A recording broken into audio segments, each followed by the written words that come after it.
హల్లెలూయా. పరిశుద్ధ గ్రంథములో నుండి ద్వితీయోపదేశ కాండము 4వ అధ్యాయము 31వ వాక్యం.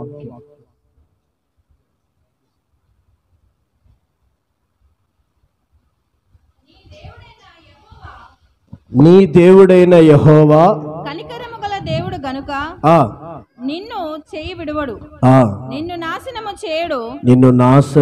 చేయడు, తాను నీ పితరులతో ప్రమాణము చేసిన నిబంధనను మరచిపోడు. దేవుడు భూమి మీద నరుని సృష్టించిన దినము మొదలు. చాలండి. హల్లెలూయా. మన దేవుడు జాలిగల దేవుడు, ప్రేమగలిగిన దేవుడు, ఆశ్చర్యమైన కార్యములను చేసే దేవుడు. అది మాత్రమే కాకుండా పరిశుద్ధాత్మ దేవుడు, నీ దేవుడైన యెహోవా కనికరము గల దేవుడై ఉన్నాడు. హల్లెలూయా. మన దేవుడు కనికరము గల దేవుడు గనుక మన చెయ్యి విడవకుండా ఆయన మనల్ని ఎన్నడూను నాశనము చేయడం. ఆయన ఎన్నడూను మన నాశనాన్ని కోరే దేవుడు కాదు. ఆయన ఎన్నడూను మన చెయ్యి విడిచే దేవుడు కాదు. మనకు బాధ వస్తే మన బాధలో యావత్ బాధలలో బాధ నొందిన దేవుడై ఉన్నాడు. మన ఒంటరిగా దుఃఖముతో ఉంటే నేనున్నానని అభయమిచ్చిన దేవుడు. గాఢంధకారపు లోయలలో నడుచుచున్న వేళలో మనకు తోడుగా నిలిచిన దేవుడు. పడిపోయిన స్థితిలో ఉన్న కూడా వాళ్ళను పట్టుకొని చెయ్యి విడవక నడిపించే దేవుడై ఉన్నాడు. ఈ లోకములో కనికరం గల వారు మనకు కనబడకపోవచ్చే కానీ మనం ఆరాధిస్తున్న దేవుడు, మన కొరకు ప్రాణం పెట్టి రక్తం కార్చిన దేవుడు, మన కొరకు పరలోకాన్ని విడిచి తండ్రితో ఉంటున్న సమానమైన ఆ భాగ్యాన్ని విడిచి ఈ భూమికి దిగి వచ్చిన ఆ సర్వశక్తి గల దేవుడు మన ఎడల కనికరమును చూపు దేవుడై ఉన్నాడు. హల్లెలూయా. అందుకే ఈ దినమున దేవుని సన్నిధిలో మన దేవుని యొక్క గొప్పతనం ఏంటిదంటే ఆయన కనికరము చూపువాడు, ఆయన కనికర స్వరూపుడు, ఆయన కరుణా సంపన్నుడు. ఆయన కనికరమునకు షరతులు లేవు. ఆయన కనికరము ఆకాశానికి భూమికి ఎంత ఉన్నతమైనదో తన ప్రజల ఎడల కూడా, తన బిడ్డల ఎడల కూడా ఆయన కనికరము అంత మహోన్నతమైనది. అందుకే మన ప్రయాస వలన దీవించబడం కానీ, మనం ఏదో చేసే కార్యాలను బట్టి కాదు కానీ, మనలో ఉన్న జ్ఞానాన్ని బట్టో, మనలో ఉన్న తలాంతులను బట్టియో, మనలో ఉన్న కృపా వరాలను బట్టియో, మనం చేసే ప్రయత్నములు ప్రయాసములను బట్టి కాదు కానీ, ఇదిగో దేవుని కనికరము మన మీద ఉండినట్లయితే, దేవుడు కరుణ చూపినట్లయితే, ఇదిగో ఆయన కనికరము మన ఎడల నిలిచి ఉండినట్లయితే మన స్థితిగతులన్నీ మార్చబడతాయి. ఆమేన్ చెప్దాం. హల్లెలూయా. హల్లెలూయా. దేవుడే నిన్ను కనికరిస్తే, దేవుడు యొక్క కనికరిని నీవు చూపినట్లయితే నీ దరిద్రత ఐశ్వర్యంగా మారుతుంది. దేవుని కనికరం నీ ఇంటి మీద ఉండినట్లయితే నీ చీకటి వెలుగుగా మార్చబడుతుంది, నీ మార మధురంగా మార్చబడుతుంది, నీ బూడిద పూదండగా మార్చబడుతుంది, నీ దుఃఖము నీ కన్నీళ్లు సంతోషంగా మార్చబడతాయి. దేవుని కనికరము మనం వేడుకోవాలి. మన శక్తి చేత, మన బలము చేత దేవునిని మనం సొంతం చేసుకోలేము, దేవుని ఆశీర్వాదాన్ని సొంతం చేసుకోలేము. ఆయన కనికరాన్ని మనం పొందితే మన స్థితిగతులన్నీ మార్చగలిగిన దేవుని కనికరం మన ఎడల ఉంటే తప్పకుండా దేవుడు తగిన సమయమున మనల్ని ఆశీర్వదిస్తాడు. హల్లెలూయా. హల్లెలూయా. అందుకే ఒకని ప్రయాస వలన కాదు కానీ దేవుని కనికరము చూపు వలననే సమస్తము మన జీవితంలో సాధ్యం.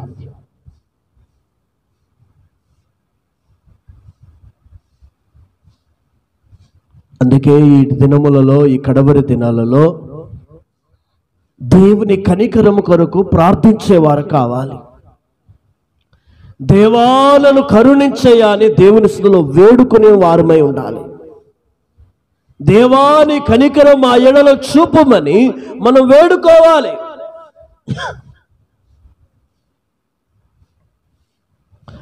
ఆయన కనికరం చూపాడు కాబట్టే ఇశ్రాయేలీల యొక్క బానిసత్వపు స్థితి నుండి, ఫరో చేతి నుండి, ఐగుప్తు కాడి నుండి 30 లక్షల మంది ప్రజలను దేవుడు వారిని విడిపించి వాగ్దాన దేశానికి వారు నడిపించబడ్డారు.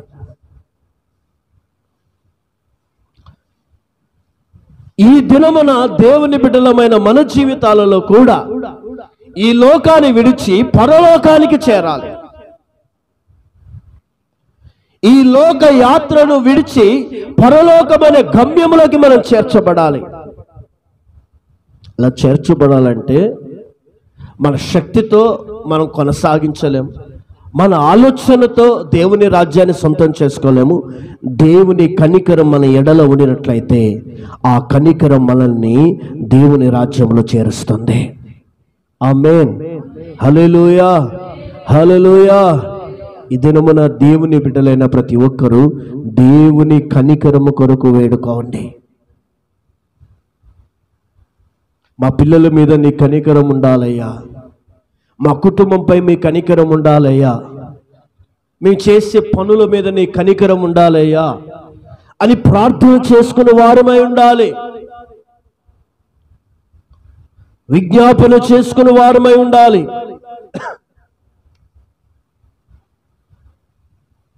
ఒకసారి పుట్టు గుడ్డివాడైనా అతడు ప్రభువా నాకు కన్నులను దయచే అని ప్రార్థన చేయకుండా ప్రభువా నన్ను కరుణించు అని ప్రార్థన చేయుచున్నాడు. ప్రభువా నన్ను కనికరించు అని ప్రార్థన చేయుచున్నాడు.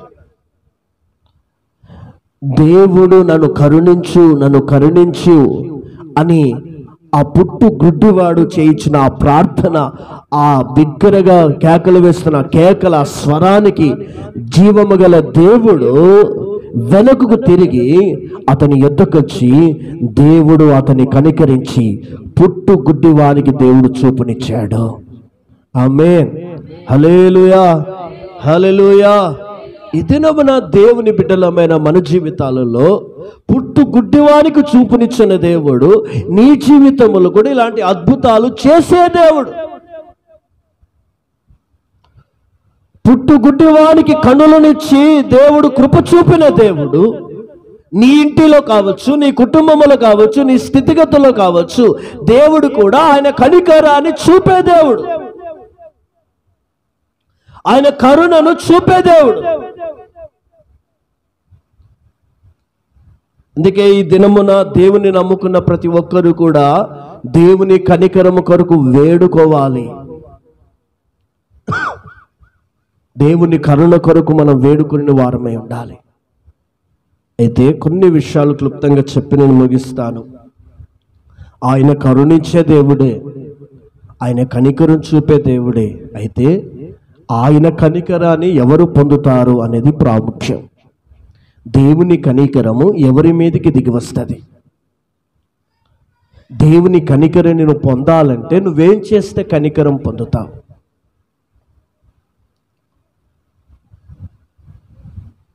ఒక వ్యక్తి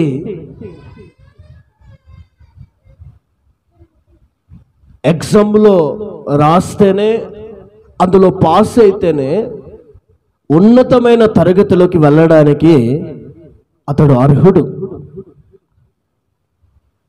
ఒక ఉద్యోగానికి అర్హుడు కావాలంటే, యోగ్యుడు కావాలంటే ఆ ఉద్యోగానికి తగినంతగా అతడు తగిన చదువు చదవాలి, తగిన ప్రాక్టికల్ చేయాలి, తగిన రీతిగా అతడు ప్రవర్తించినప్పుడు వాటికి యోగ్యుడు అని అన్నప్పుడే ఆ ఉద్యోగానికి అతడు యోగ్యుడిగా పిలువబడతాడు. ఈ దినమున యేసు ప్రభు కరుణించే దేవుడేనండి, కనికరం చూపే దేవుడు. అయితే ఆయన ఎవరి మీద ఆయన కనికరం చూపుతాడు అనేది ప్రాముఖ్యం.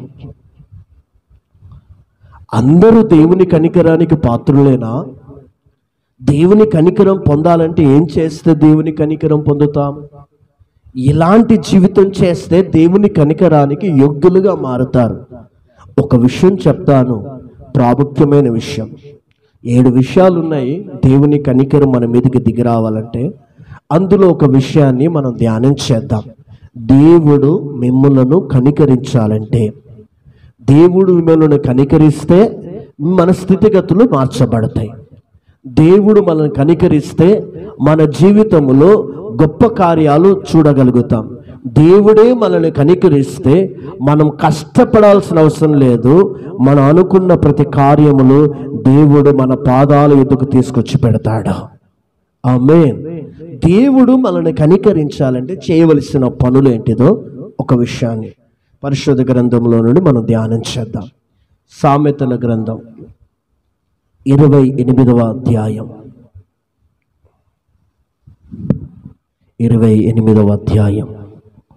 13వ వాక్యం. అతిక్రమములను దాచిపెట్టువాడు వర్ధిల్లడు, వాటిని ఒప్పుకొని విడిచిపెట్టువాడు కనికరము పొందును. చూడండి, దేవుడు ఎవరిని కనికరిస్తానంటున్నాడు? దేవుని యొక్క కనికరం ఎవరి మీద ఉంటుంది? దేవుడు కరుణించే వ్యక్తులు ఎవరు? ఇటు వినండి. హల్లెలూయా. వినండి, చక్కగా వింటేనే మీరు దీవించబడతారు. దేవా నన్ను కరుణించు అనంటే దేవుడు కనికరించాడట. దేవుడు ఎవరిని కనికరిస్తాడు?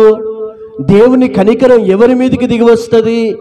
ఆయన ఎవరి మీద కరుణ చూపుతాడంటే అక్కడ స్పష్టముగా పరిశుద్ధాత్మ దేవుడు రాశాడు, అతిక్రమములను దాచిపెట్టిన వాడు కాదు, అతిక్రమములను కప్పుకున్నవాడు కాదు, అతిక్రమములను ఒప్పుకొని దాచిపెట్టిన వాడు దేవుని కనికరం పొందును. హల్లెలూయా. అందరు చెప్దాం హల్లెలూయా, హల్లెలూయా. దేవుని కనికరాన్ని పొందే వ్యక్తులు ఎవరు? దేవుని కనికరానికి అర్హుడు ఎవరు? దేవుని కనికరం నీ మీదకి దిగి రావాలంటే నువ్వు చేసే పనేంటిది? దేవునిలో ఏది చూస్తే దేవుని కనికరం దిగి వస్తుంది? ఆయన దిక్కులేని వారిని కనికరిస్తాడు, దరిద్రులను కనికరిస్తాడు, ఐశ్వర్యవంతులను కనికరిస్తాడు. అయితే ఆయన కనికరించడానికి అతనిలో ఉండవలసిన లక్షణం ఏంటిది? ఒక వ్యక్తి దేవుని సన్నిధికి వచ్చి ప్రార్థన చేస్తున్నాడు.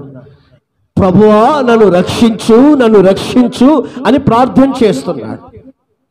ఒక వ్యక్తి వచ్చి ప్రభువా నా ప్రార్థన నీ సన్నిధికి చేర్చుకోవయ్యా, నీ సన్నిధికి చేర్చుకోవయ్యా అని కన్నీళ్లు విడిచి ప్రార్థన చేస్తున్నాడు, రోదనతో ప్రార్థన చేస్తున్నాడు. అప్పుడు దేవుడు అంటున్నాడు, నీ ప్రార్థన చేయించినవు కానీ నీ ప్రార్థనకు ప్రతిఫలం ఇస్తామని నేను అనుకున్నాను. ఆ ప్రతిఫలం నీ యొద్దకు రాకుండా నీ పాపములు, నీ అతిక్రమములు, నీ దోషములు ఇదిగో అడ్డుగా ఉన్నవి. నువ్వు చేసే ప్రార్థన నా సన్నిధికి చేరకుండా నీ పాపములు అడ్డుగా ఉన్నవి.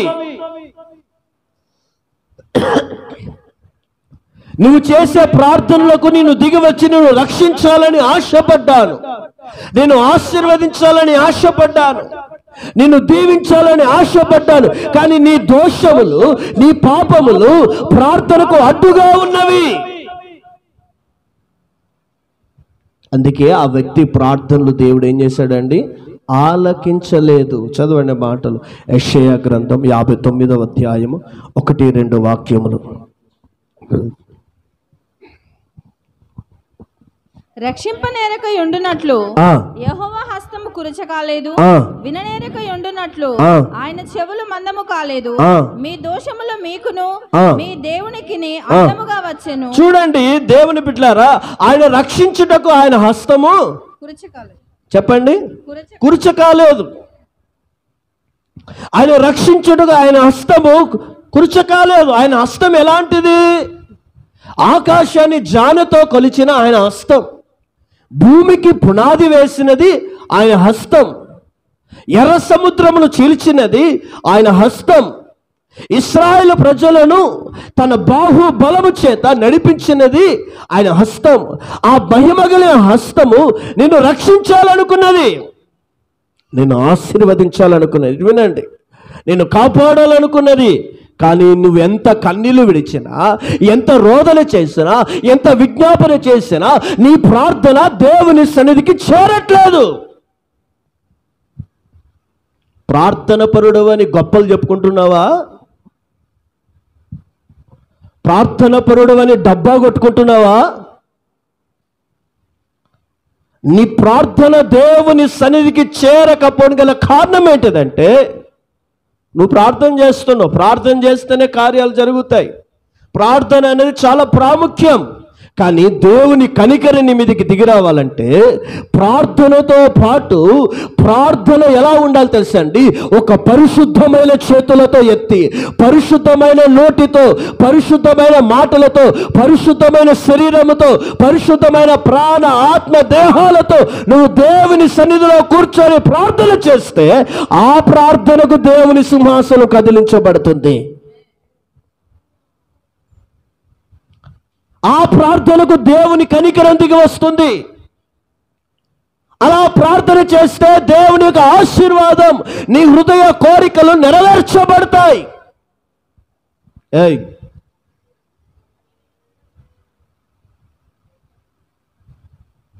ప్రార్థన చేస్తున్నాం, ఈ ప్రార్థనకు ప్రతిఫలం ఎందుకు రావట్లేదు? నీ చేతులు రక్తముతో నిండి ఉన్నాయి కావచ్చు, నీ హృదయం అంతా దుష్క్రియల చేత ఉన్నదేమో. అందుకే దేవుడు ఆ వ్యక్తిని కనికరించడు. అతని పాపములు అతనికి అడ్డుగా ఉన్నాయి. ఇదైనా సంగమ విశ్వాసుల కుటుంబాలలో దేవుడు మీ ఆత్మీయ జీవితాలు వర్ధిల్ల చేయాలంటే దేవుని కనికరం మన ఇంటిలపై, మన కుటుంబాలపై, మన జీవితాలపై, మనం చేసే ప్రతి కార్యాలపై దేవుని కనికరం దిగి రావాలంటే ఆ ఇల్లు పరిశుద్ధమైన ఇల్లుగా ఉండాలి. ఆ హృదయము పరిశుద్ధమైన హృదయముగా ఉండాలి. ఆ మనసు పరిశుద్ధమైన మనసుగా ఉండాలి. ఆ చేతులు పరిశుద్ధమైన చేతులుగా ఉండాలి. పాపములు అడ్డుగా ఉండకూడదు. రక్షింపబడినవు, బాప్తిజాన్ని పొందావు, పరిశుద్ధాత్మను పొందుకున్నావు, సంఘ సహవాసానికి వస్తున్న మన జీవితాలలో ఇంకా నీ ప్రార్థన దేవుని సన్నిధికి చేరట్లేదంటే అది దేవుని లోపం కాదు, అది దేవుని బలహీనత కాదు, నీ పాపములు అడ్డుగా ఉన్నాయి. ఆయన వినలేక ఉండగల కారణం ఏంటది? నీ దోషములు గోడల వలె అడ్డుగా ఉన్నవి. అందుకే ఈ కడవరి దినాలలో, ఈ చివరి గడియలలో సంఘమా, విశ్వాసులైన ప్రతి ఒక్కరి మీదకి దేవుని కనికరం దిగి రావాలంటే కీర్తనకారుడు దేవుని యొక్క సన్నిధానంలో జ్ఞాని అయిన సొలొమోను చెప్పినట్లుగా తన అతిక్రమములను దాచిపెట్టుకోక, అతిక్రమములు అంటే ఏంటిది దేవుని బిడ్డలారా? ఆజ్ఞ అతిక్రమమే పాపం. అంటే పాపములను దాచిపెట్టుకోక, వినండి, పాపములను కప్పుకోక, పాపములను భద్రపరుచుకోక, దాన్ని ఒప్పుకొని, ఏంటిదండి? దాన్ని ఒప్పుకొని, అంటే ఒప్పుకోవడం అంటే దాని విషయములో పశ్చాత్తాపపడి, దాని విషయములో శుద్ధీకరించుకొని, అయ్యా నీ ఎదుట పాపం చేశానయ్యా అని నువ్వు పరిశుద్ధపరుచుకొని దాన్ని విడిచిపెడితే అప్పుడు దేవుని కనికరం నీ మీదకి దిగి వస్తుంది. అప్పుడు నీ ప్రార్థనలు ఆలకించబడతాయి. అప్పుడు నీ జీవితం దేవుని సన్నిధిలో ఆశీర్వదింపబడుతుంది. పాపం బైబిల్లో చాలా విషయాలు రాయబడి ఉన్నాయి. దాని గురించి నేను చెప్పగానే 2 విషయాలు చెప్పబడతా. పాపానికి ప్రేరేపణ ఎవరంటే అపవాది. పాపము చెయ్యమని ప్రేరేపించేది ఎవరండి? అపవాది. చెప్పండి, అపవాది, సాతాన్. పాపము చేత ప్రేరేపించబడిన వారి జీవితాల్లో లాస్ట్ స్టేజ్ ఏంటి తెలుసండి? నాశనం. చెప్పండి, పాపానికి లాస్ట్ స్టేజ్ ఏంటిది? నాశనం, నరకం, మరణం. ఇవన్నీ ఏంటిదండి? పాపమునకు వచ్చు జీతం. ఇవి పాపానికి వచ్చు జీతము నరకం. నరకం అంటే ఏసీ లాంటిది కాదు. నరకం అంటే అగ్నిగుండం. అగ్ని ఆరదు, పురుగు చావదు. నీ ఆత్మ నరకాగ్నిలో సలసల సలసల మాడి మాడి మాడి వేదన వేదన కలిగిన స్థలం అది. పాపానికి వచ్చు జీతం నాశనం. పాపానికి వచ్చు జీతం అగ్నిగుండం. పాపానికి వచ్చు జీతం ఆత్మీయ మరణం. నువ్వు దేవుని నమ్ముకున్నా పరలోకానికి వెళ్ళవు. నీ ఆత్మ దేవదూతలు తీసుకెళ్ళి నరకంలో వేస్తాయి, నరకంలో వేస్తాయి. దేవుని నమ్మినా కూడా అతన్ని తీసుకెళ్ళి నరకంలో వేస్తున్నాయి. కారణం ఏంటిదంటే అతడు దేవుని బిడ్డే, కానీ అతడు పాపముతో నిండిన వ్యక్తి. అతడు దేవుని బిడ్డే, కానీ అతనిలో పాపము నివసిస్తున్నది. అతడు దేవుని బిడ్డే, అతనిలో పాపము ఏలుబడి చేయుచున్నది.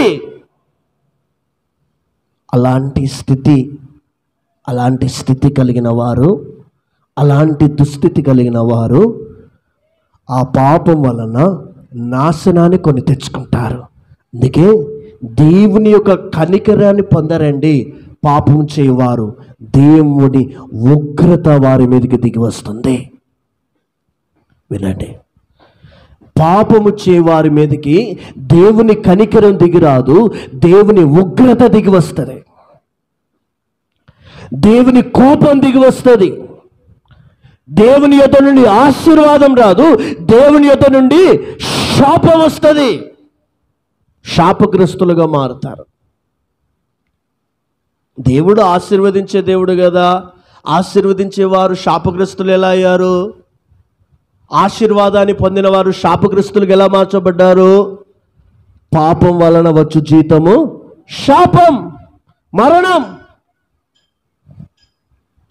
భ్రష్టత్వం. బైబిల్లో ఇంకా భయంకరమైన మాట ఏం తెలుసా అండి? వారి ప్రార్థన పాపముగా ఎంచబడును అని రాయబడింది. పాపముతో కూడిన జీవితం చేయవారి ప్రార్థన అది పాపముగా ఎంచబడను.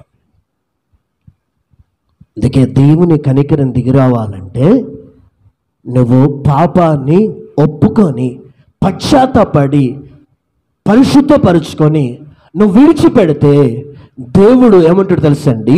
నువ్వు పోగొట్టుకున్నవన్నీ దేవుడు మరలా నీకు తిరిగిస్తాడు. ఆమేన్. నీ పోగొట్టుకున్న ఆత్మీయ జీవితాన్ని మరలా దేవుడు బలపరుస్తాడు. నీ పోగొట్టుకున్న దీన స్థితిలో ఉంటున్న నీ జీవితాన్ని సంపన్న స్థితిగా మారుస్తాడు. నీ కుటుంబంలో కావచ్చు, నీ పిల్లల మధ్యలో కావచ్చు, ఏ విషయాలు నువ్వు కోల్పోయావో అవన్నీ నువ్వు పొందుకోవాలంటే పాపాలను కప్పిపెట్టుకోవద్దు, పాపాలను దాచిపెట్టుకోకూడదు. పాపాలను మనము దేవుని ఎదుట శుద్ధీకరించుకొని పరిశుద్ధపరుచుకొని పశ్చాత్తాపపడి వాటిని విడిచిపెడితే అప్పుడు దేవుని కనికరం దిగి వస్తుంది. ఆ కనికరం దిగి వచ్చినప్పుడు పోగొట్టుకున్నవన్నీ తప్పిపోయిన కుమారుడు పొందినట్లుగా మరలా నువ్వు తండ్రి యొద్ద నుండి నువ్వు కూడా పొందగలుగుతావు. ఆమేన్. హల్లెలూయా. అందరూ చూద్దాం. హల్లెలూయా. బైబిల్లో నేను 3 వ్యక్తులను పరిచయం చేస్తాను. వారు దేవుని దృష్టికి పాపం చేశారండి. వినండి, వారు పాపం చేశారు. వారి పాపం చేసిన దానిని బట్టి దేవుని సన్నిధికి వచ్చి కన్నీళ్లు విడుచుతూ రోదన చేస్తూ, అయ్యా మా పాపాలు క్షమించేయ్యా అని వారు దేవుని సన్నిధానంలో రోదన చేశారు. వారి పాపములు దేవుని ఎదుట పశ్చాత్తాపపడి శుద్ధీకరించుకొని వారు చేసిన పాపాన్ని దేవుని ఎదుట ఒప్పుకొని విడిచిపెట్టిన తర్వాత దేవుడు వారు పోగొట్టుకున్న దానిని దేవుడు వారికి అనుగ్రహించుట కొరకు దేవుడు వారి ఎడల కనికరం చూపాడు. దేవుని బిడ్డలే కదా, మరలా ఎందుకు పాపం చేశారు? అపవాది అట ఏర్పాటు చేయబడిన వారినే పడగొట్టాలని కోరుకుంటాడు. ఇప్పుడు ఏర్పాటు చేయబడిన వారము కాబట్టి అపవాది చేతికి ఒకవేళ నువ్వు చిక్కినట్లయితే, ఎక్కడెక్కడ అపవాది యొక్క ప్రేరేపణ చేత ఏ పాపంలో పడిపోయావో ఆ పాపాన్ని పరిశుద్ధపరుచుకుంటే మరలా నీవు దేవుని కనికరానికి పాత్రుడవు. బైబిల్లో 3 విషయాలు చెప్తాను, వినండి. 3 వ్యక్తులు పరిచయం చేస్తాను. మొట్టమొదటి వ్యక్తి దావీదు. చెప్పండి. దావీదు దేవుని ఎదుట పాపం చేశాడు. ఆ పాపం, దావీదు చేసిన పాపం ఎక్కడికి తీసుకెళ్ళింది తెలుసండి? దావీదు నీవు నా మాట యందు లక్ష్యముంచగా నువ్వు పాపం చేసితివి గనక, నా మాటలను ధిక్కరించితివి గనక, ఇదిగో శత్రువులకును నీకును యుద్ధము కాదు దావీదు, ఇదిగో నీకును నీ ఇంటి వారికి నాకును, నాతో నీకును నాతో నీ ఇంటి వారికి సదాకాల యుద్ధము జరుగును అని దేవుడు దావీదుతో అంటున్నాడు. అంటే దావీదుకి దేవుడు ఎలా మార్చబడ్డాడు తెలుసండి? కనికరం గల దేవుడు కాదండి, శత్రువుగా మారాడు. ఎందుకు దేవుడు దావీదుకి శత్రువుగా మారాడు? కారణం ఒకటే, దావీదు చేసిన పాపం. ఆయన చేసిన పాపం ఎప్పుడైతే ఒప్పుకొని విడిచిపెట్టాడో అప్పుడు మరలా దేవుడు ఒక మిత్రుడిగా మార్చబడ్డాడు.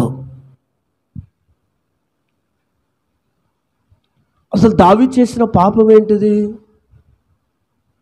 సౌలు కంటే అంత ఘోరమైన పాపం చేశాడు దావీదు.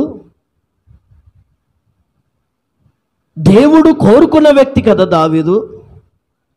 దినమునకు 7 మార్లు ప్రార్థన చేసిన దావీదు, ఎల్లప్పుడూ దేవుని ఆరాధించిన దావీదు, ఆయన వీణ వాయిస్తే దయ్యము పారిపోయింది.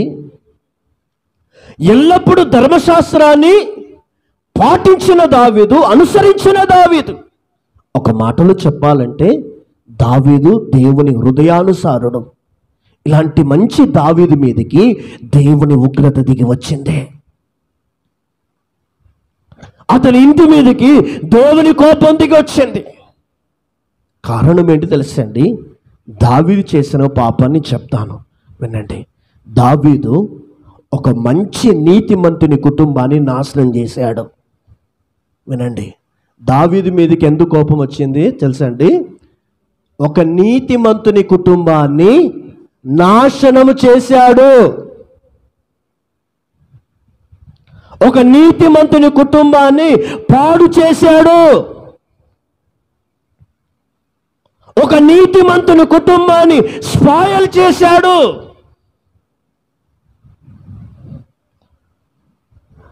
గొర్రెల తొట్టిలో ఉన్నంత కాలం దావీదు బాగానే ఉన్నాడు. దావీదు సింహాసనం ఎక్కిన తర్వాత, రాజు అయిన తర్వాత గర్విష్ఠుడై, అహంకారుడై, దేవునికి వ్యతిరేకమైన పనులు చేయడానికి తెగించి అన్యాయంగా ఒక నీతిమంతుని కుటుంబాన్ని నాశనం చేశాడు. దేవుడు ఊరుకుంటాడండి? నువ్వు గొప్ప ప్రార్థన పరుడైనంత మాత్రాన నాశనం చేయమన్నాడు దేవుడు నిన్ను. కుటుంబాన్ని నాశనం చేశాడండి. ఆ కుటుంబమైన మామూలు కుటుంబమా? నీతి కలిగిన కుటుంబం కదా, నీతిమంతుడు కదా అతడు. బైబిల్లో అతని గురించి రాయబడిన మాట తెలుసండి. దావీదుతో అంటాడు నాతాను ప్రవక్త వచ్చి, ఒక దరిద్రుడి యొక్క ఆడ గొర్రె పిల్లను ఒక ధనవంతుడు కైవసం చేసుకున్నాడయ్యా రాజు, అతని విషయములో ఎలాంటి శిక్ష వేయాలి అని నాతాను ప్రవక్త దావీదు రాజును అన్నప్పుడు వెంటనే అతని హతమార్చాలి అని ప్రవక్తతో దావీదు సెలవిస్తాడు. అప్పుడు ఆ మనుష్యుడవు నీవే, ఆ మనుష్యుడవు నీవే అని ప్రవక్త అంటాడు, ఏం చేశాడు? ఇతడు చేసిన పాపం ఏంటిది? ఇతడు చేసిన పాపం ఏంటి తెలుసా అండి? బైబిల్లో రాయబడి ఉంది, రెండు విషయాలు తప్పు చేశాడు. చదవండి మాటలు. సమూయేలుకు రాసిన 2వ గ్రంథం 12వ అధ్యాయం 7 నుండి 10 వరకు చదివితే మీకు అర్థమవుతుంది. నాతాను దావీదును చూసి, ఆ మనుష్యుడు నీవే, ఇశ్రాయేలీయుల దేవుడైన యెహోవా సెలవిచ్చినదేమనగా, ఇశ్రాయేలీయుల మీద నేను నిన్ను రాజుగా పట్టాభిషేకము చేసి సౌలు చేతిలో నుండి నిన్ను విడిపించి నీ యజమానుని నగరికి నీకు అనుగ్రహించి నీ యజమానుని స్త్రీలను నీ కౌగిట చేర్చి ఇశ్రాయేలు వారిని యూదా వారిని నీకు అప్పగించి తిని, ఇది చాలదని నీవు అనుకుని ఎడల నేను మరీ ఎక్కువగా నీకు ఇచ్చి ఉందును. నీవు యెహోవా మాటను తృణీకరించి ఆయన దృష్టికి చెడుతనము చేసితివేమి? యెహోవా దృష్టికి నువ్వు చెడుతనము చేసితివేంది? హిత్తీయుడగు ఉరియాను కత్తి చేత చంపించి అతని భార్యను నీకు భార్య అగునట్లుగా నీవు పట్టుకొని ఉన్నావు. అమోనీయుల చేత నీవు అతన్ని చంపించితివి కదా. నీవు నన్ను లక్ష్యము చేయక హిత్తీయుడగు ఉరియా భార్యను నీకు భార్య అగునట్లు చేసుకొని నందున నీ ఇంటి వారికి సదాకాలము యుద్ధము కలుగును. నా మాట ఆలకించుము. యెహోవానగు నేను సెలవిచ్చినదేమనగా, నీ ఇంటి వారి మూలముననే నేను నీకు అపాయమును పుట్టింతుము. చాలండి. ఇప్పుడు దావీదుకి శత్రువు ఎవరు మార్చబడ్డారు? వినండి, ఎవరు? దేవుడే దావీదుకి శత్రువుగా మార్చబడ్డాడు. దావీదు గురించి దేవుడు అంటాడు, సదాకాలము నీకు యుద్ధము నాతో ఉంటుంది. రెండో మాట అంటున్నాడు, నేను నీకు అపాయాన్ని తలపెడతాను. చూడండి, దేవుడే శత్రువు అయితే ఆయన చేతి నుండి ఎవడు మనల్ని విడిపించగలుగుతాడండి? దేవుడే నీకు పగవాడైతే ఆయన చేతి నుండి ఎవడు నిన్ను తప్పిస్తాడు? దైవజనుడు తప్పిస్తాడా? గొప్ప ఆత్మీయుడు తప్పిస్తాడా? చనిపోయిన పరిశుద్ధులు వస్తే దేవుని చేతి నుండి తప్పిస్తారా? ఎవరు తప్పిస్తారు? ఎవ్వరి వల్ల కాదు. దేవుని యొద్ద నుండి మనం తప్పించుకోలేం. దావీదు చేసిన పాపం ఏంటో తెలుసండి? బైబిల్ అక్కడ 2 విషయాలు రాయబడింది. ఉరియాను కత్తి చేత చంపించి. ఏం చేశాడు ఇతడు? ఉరియాని కత్తి చేత. రాజు ప్రజల క్షేమం కోరాలి కదా, రాజు ప్రజలను సంరక్షించాలి కదా, రాజు కొరకు బ్రతుకుచున్న సైనికుల యొక్క క్షేమాన్ని కోరవలసిన వాడు ఈ రాజు ఏం చేశాడు తెలుసా అండి? ఉరియాను కత్తి చేత చంపించాడు, నరహత్య చేశాడు. నరహత్య చేయువాడు దేవుని రాజ్యం ప్రవేశించడు. నరహత్య చేయువాడు, కత్తి పట్టినవాడు కత్తితోనే చచ్చును అని రాయబడింది. ఉరియా ఏమన్నా ద్రోహం చేశాడా దావీదుకి? ఉరియా ఒకవేళ తన రాజ్యానికి ద్రోహం చేశాడా? ఉరియా తన కుటుంబానికి ద్రోహం చేశాడా? ఉరియా ఏదైనా తప్పిదం చేశాడు? ఏ తప్పిదం చేయలేదండి. ఏ తప్పిదములు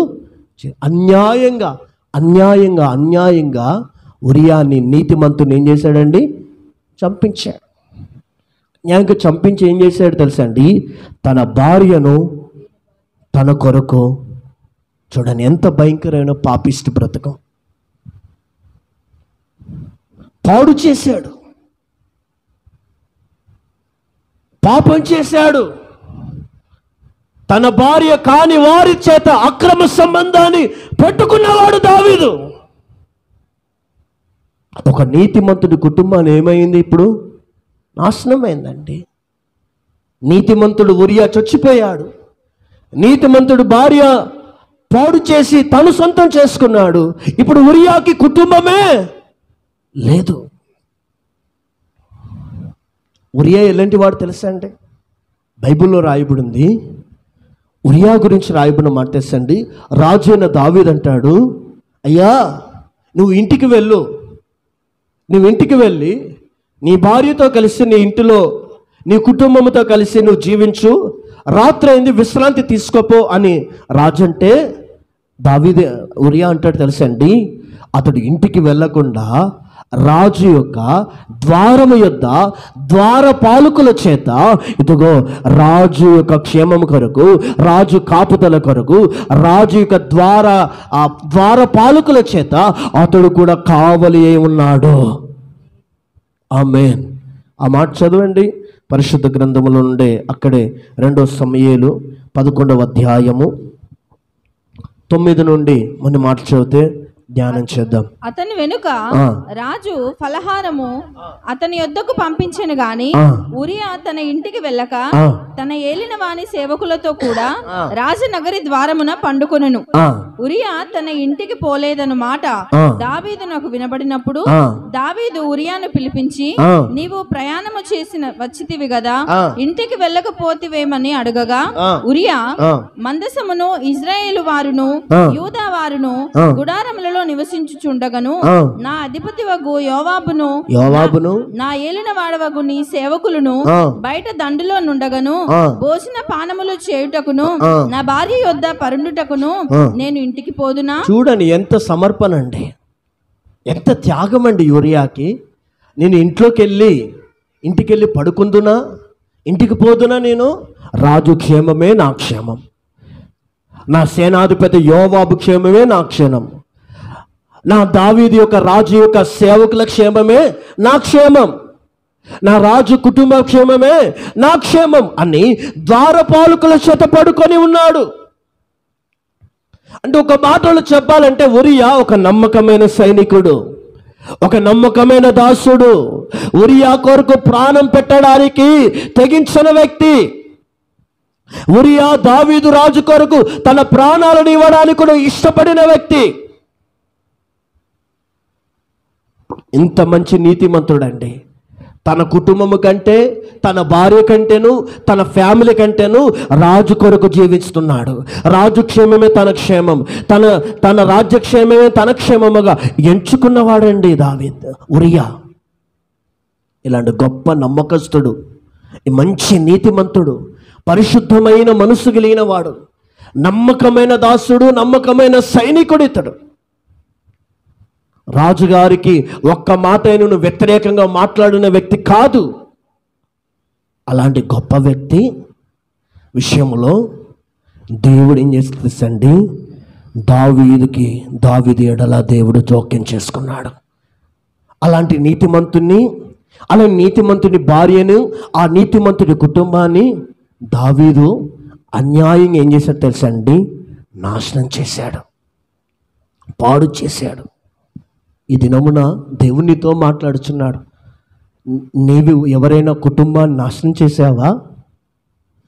నీ ద్వారా నీతిమంతుల కుటుంబం ఎవరైనా బాధపడుతున్నారా? ఎవరైనా నీతిమంతుడు నీ ద్వారా కన్నీళ్లు పెడుతున్నారా? ఆ కన్నీళ్లు నీకు శాపంగా మారుతాయి. ఆ కన్నీళ్లు నీ పిల్లలకు శాపంగా మారుతాయి. వాళ్ళు ఏడుస్తే మంచిది కాదు.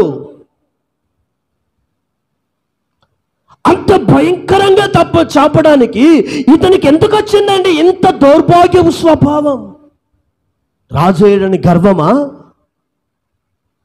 ఒక నీతిమంతుని కుటుంబాన్ని చంపడానికి ఇంత సాహసించాడే.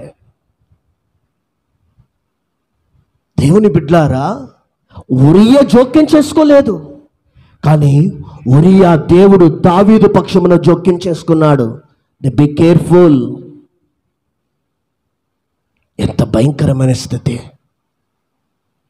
దేవుడే దిగి వచ్చి అంటున్నాడు, నేను చంపేస్తా, నీ కుటుంబాన్ని నాశనం చేస్తా, నా ద్వారా నీకు అపాయం రాబోతుందని. అపాయం. దేవుడు శత్రువుగా మారాడు, దేవుడు పగవాడిగా మారాడు దావీదుకి. నీతిమంతుని కుటుంబాన్ని నాశనం చేసినందుకు, నీతిమంతుల సంతానము జోలికి వస్తే ఆ కుటుంబాలు సర్వ నాశనమైపోతాయి. ఇంకొక వ్యక్తి ఉన్నాడండి, అతని పేరు ఆహాబు రాజు. భార్య దరిద్రురాలు. ఎప్పుడు చూసి కూడా గొడవలు పెట్టే భార్య, జగడాలు పెట్టే భార్య, కొంపలను కూల్చే భార్య, నాశనాన్ని కోరే భార్య.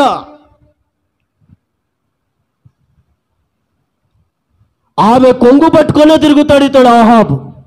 పనికి మాలిన భార్య అని తెలిసి కూడా ఆ పనికి మాలిన భార్యతో కొంగు పట్టుకొని తిరుగుతూ ఉంటాడు. ఇతడు చేసిన పాపం ఏంటి తెలుసా అండి? నీతిమంతుడైన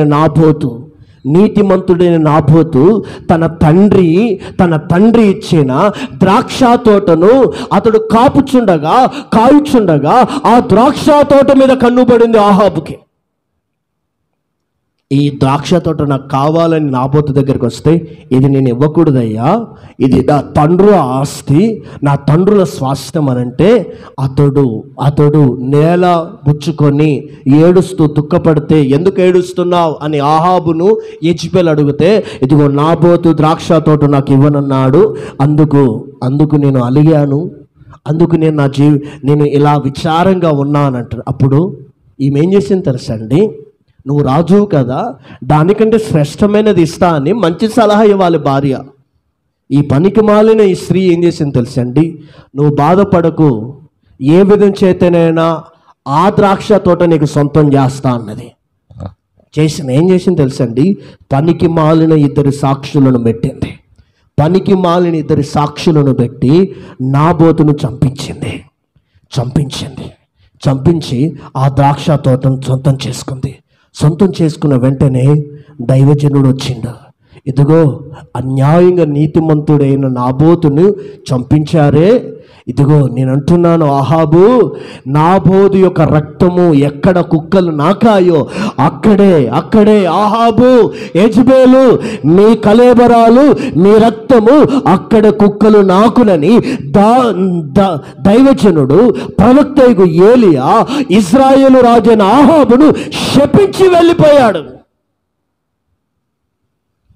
శపించగానే, అయ్యా మేము చేసిన తప్పయ్యా, మమ్మల్ని క్షమించేయా అని అక్కడ దేవుని పాదాలు పట్టుకొని ఏడవాల్సింది ఆహాబు, దుఃఖపడాల్సింది ఆహాబు. అన్యాయంగా నాబోతును చంపామయ్యా అని వేదన పడాలి ఆహాబు. అలా చెప్పకుండా, వేదన పడకుండా అలాగనే వెళ్ళిపోయాడు. ఒక దినం వచ్చింది, ఒక దినమున ఏది విత్తాడో అదే పంట కోసాడు. ఎక్కడ నీతిమంతుని యొక్క రక్తము కుక్కలు నాకినాయో ఆ రక్తం ఆ స్థలములోనే, నాబోతును చంపిన స్థలములోనే ఆహాబు యొక్క రక్తము కుక్కలు నాకినాయి. దేవుడు ఊకున్నాడా అండి? నీతిమంతుని జోలికి వస్తే దేవుడు ఊకుంటాడా? ఏం లేకుండా చేస్తాడు దేవుడు. ఏం ఉండకూడదు. ఆ స్థితి నాకు వస్తుంది అని దావీదు, అయ్యో నేను అన్యాయంగా నీతిమంతుని కుటుంబాన్ని నాశనం చేశా, అన్యాయంగా నీతిమంతుని కుటుంబాన్ని పాడు చేశా, అన్యాయంగా నీతిమంతుడి కుటుంబాన్ని సర్వనాశనం చేశా అని అతడు ఏం చేశాడు తెలుసండి? అక్కడ రాయబడిన మాట చూడండి, 2 సమూయేలు రాసిన గ్రంథం 12వ అధ్యాయం 13వ వచనం.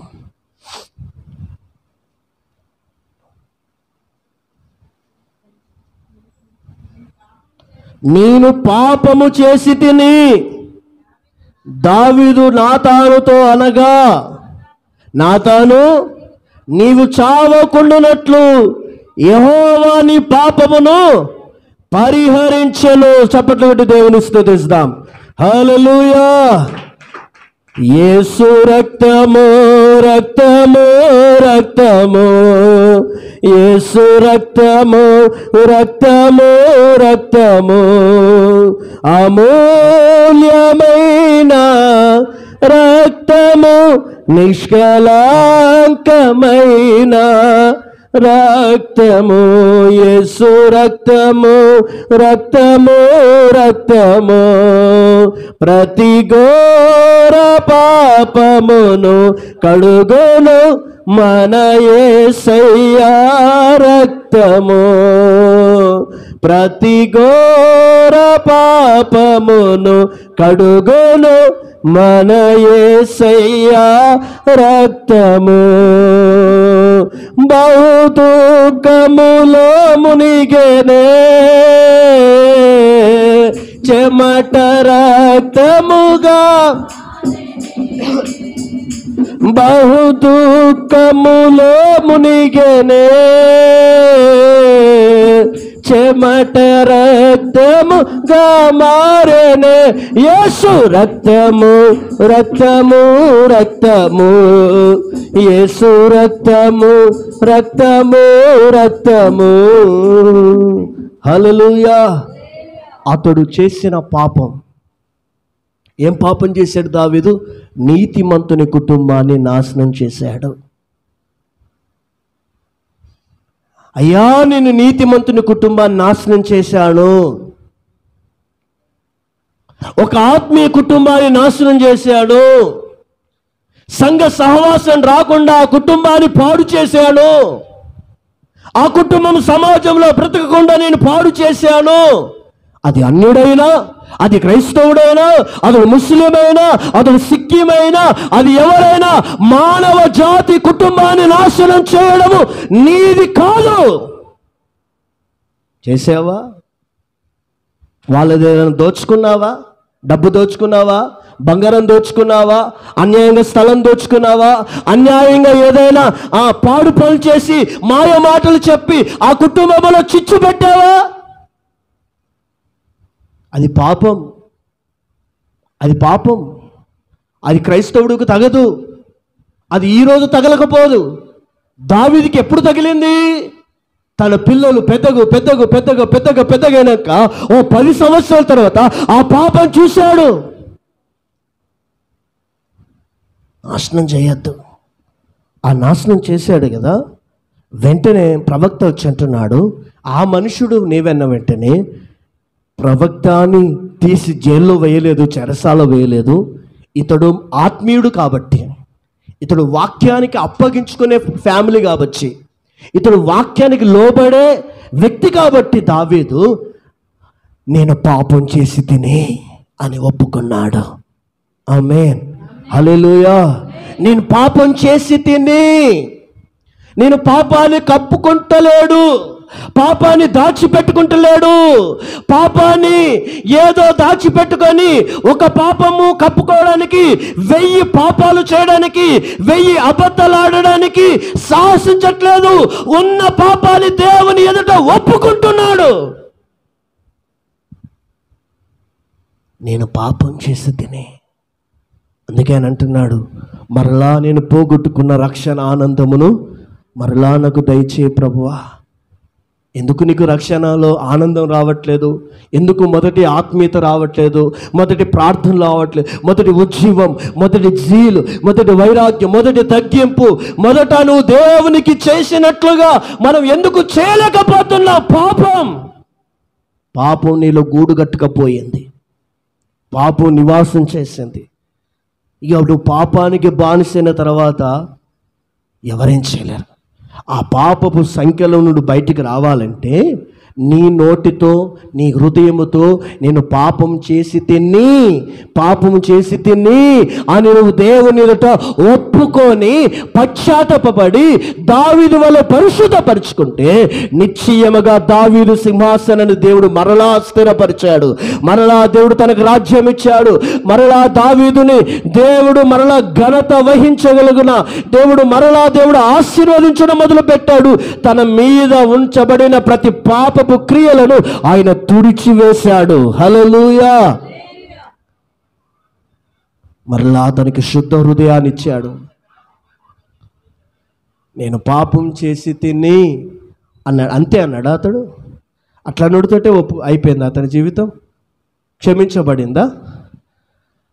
దాని గురించి ఆయన ఎలా ఒప్పుకున్నాడో తెలుసా అండి? బైబిల్లో చదవని మాట. దేవుడు అంగీకరించిన గల కారణం కీర్తనల భాగం 51వ కీర్తన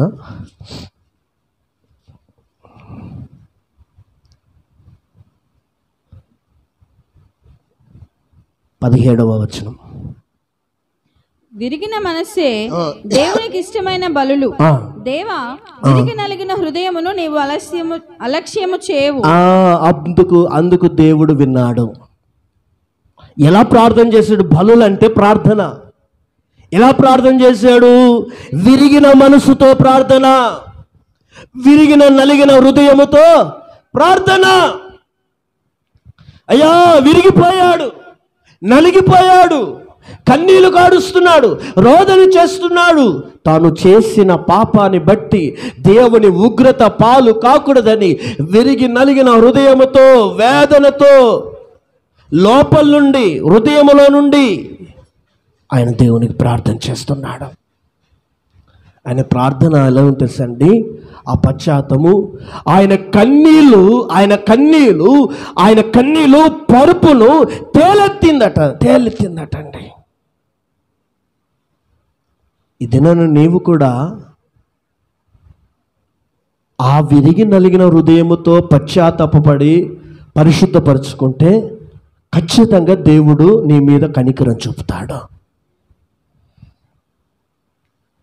లేకపోతే రేపు దేవుని ఎదుట, ఆయన సింహాసనం ఎదుట మనం నిలబడలేం, ఆయన రాజ్యంలో మనం చేరలేం.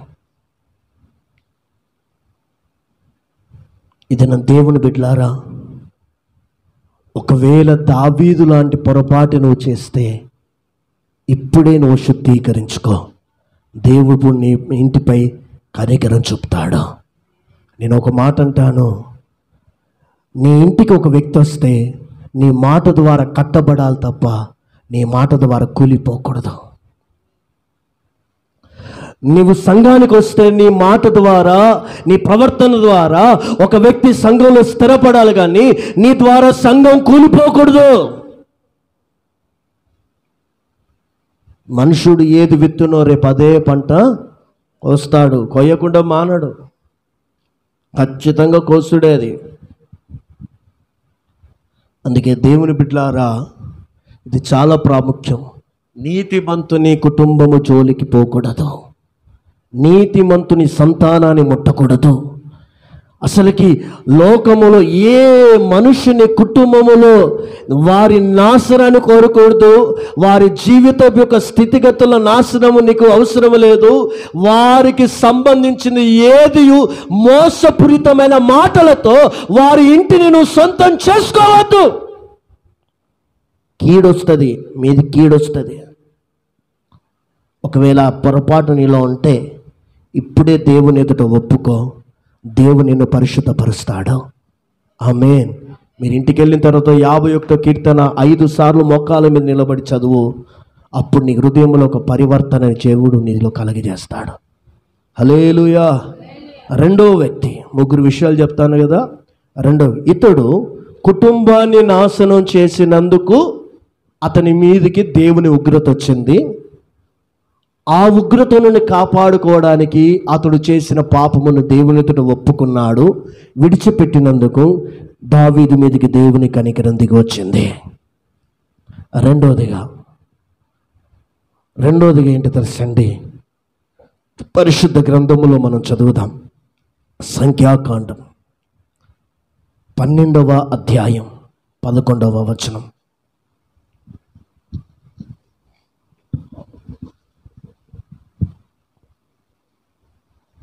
అహరోను, అయ్యో నా ప్రభువా, మేము అవివేకులము, పాపులమైన మేము చేసిన ఈ పాపమును మా మీద మోపవద్దు.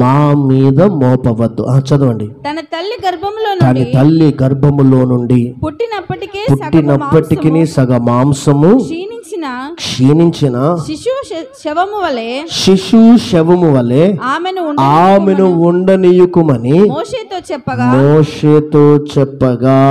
చాలండి. ఇక్కడ అహరోను ఏం చేస్తున్నాడు అంత చెప్పండి? అతడు చేసిన పాపమును ఒప్పుకుంటున్నాడు. ఏం చేశాడండి? అయ్యా, మీ ఎదుట మేము పాపులమయ్యా, ఈ పాపాన్ని మా మీద మోపవద్దు అని అహరోను ఒప్పుకుంటున్నాడు. అసలు అహరోను ఎవరు? అహరోను దేవుని చేత ఎన్నుకోబడిన ప్రధాన యాజకుడు. హల్లెలూయా. ఒక యాజకుడు, ఒక యాజక సంతానం.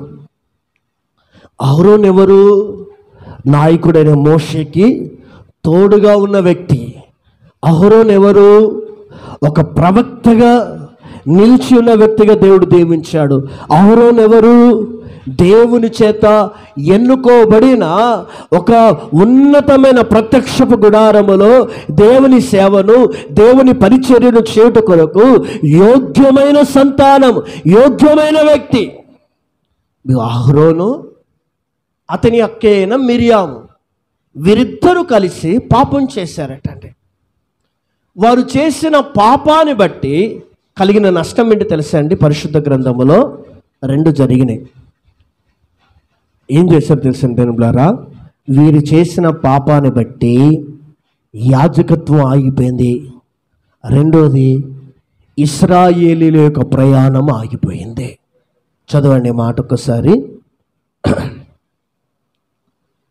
15వ వచనం. కాబట్టి మిరియాము 7 దినములు పాలెము వెలుపలనే గడిపెను.